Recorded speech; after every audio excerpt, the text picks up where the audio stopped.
Makadi mhuri Zimbabwe kusakana kwatiri kuita zvekare pano pachivhitivhiti chenyu Zimedia apo patinokupai nhoroondo dzakasiyana-siyana maringe nenyika yeZimbabwe. Zvino panonyandana inyaya iri kupisa mastreets esocial media, right?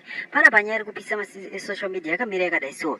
VaEmmerson Dambudzo Mnangagwa vari kunzi vari muini hot soup kana kuti vari under fire. Nyaya iri kuitika ndeyekuti pakanga vari kuBotswana neZulu vakawanikwa nekushereredzwa. Chakaita kuti vashereredzwe pane mhosva dzakawanda dzakaparwa munongoziva ZANU-PF painosvika painopinda inosiya yatomakisa register kuti aiwa tange tiripo kuti mabhinya makandanga epaZimbabwe tange tasvikepo. Ndo zvakaitika, right? Nyaya yekutanga ndeyekuti pane mukuru wemajournalist ekuSouth Africa inonzi SABC ndovuka munoziva iri based in South Africa akapushwa nebodyguard ravaEmmerson Mnangagwa.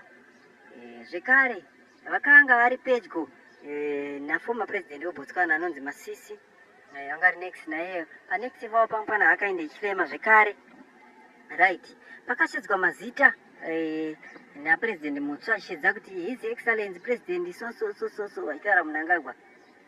Vanhu vakabva vati so ndobva zvanzwika kuti hapana papasi kudiwa munhu. Pakashedzwa Masisi futi akaitwa zvekare zvange zvaitwa umwe wake Emmerson. Pakazoshedzwa wekuZambia ndiye munhu akaonekwa nekufarirwa nemhuri yeBotswana.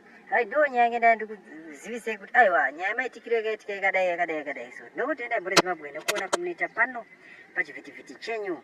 Thank you.